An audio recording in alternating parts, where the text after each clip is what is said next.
এই রফিকুল্লাহ আফসারি নামক ব্যক্তি বিপদগামী। এই ব্যক্তি আপনার আমার নবীজির আব্বা আম্মাকে নিয়ে কটূক্তি করেছে, বিদ্রূপ মন্তব্য করেছে। বলুন নাউজুবিল্লাহ। সব আলেম কি বেহেশতে যাবে?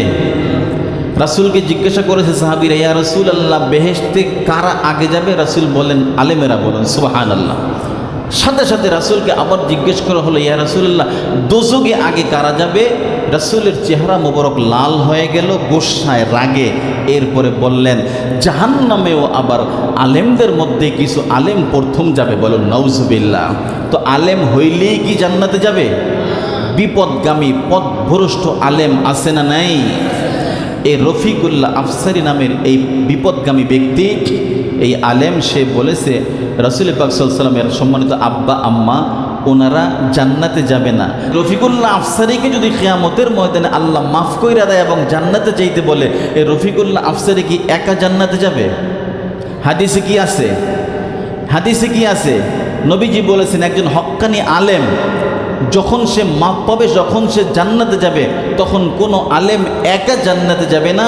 সর্বনিম্ন তার পিতামাতা সহ তার কাছের সর্বনিম্ন 10 জন ব্যক্তিকে সহ সে জান্নাতে প্রবেশ করবে। সুবহানাল্লাহ।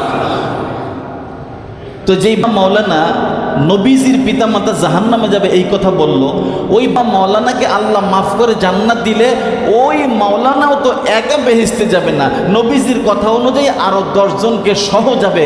যদি এই মাওলানার ক্ষেত্রে এটা হয়, আপনার আমার নবী দোজাহানের বাদশাহ, তিনি যেই পিতামাতার মাধ্যমে দুনিয়াতে এসেছেন, ওই নবীজি জান্নাতে যাবেন পিতামাতাকে বাদ রেখা?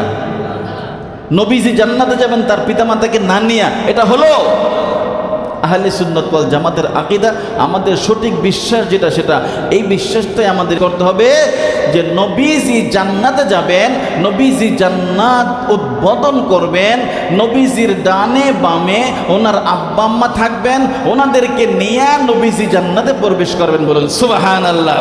এই বিশ্বাস আমাদের আছে না নাই? আপনার আমার বাবা মা বড় নাকি রাসূলের বাবা মা বড়?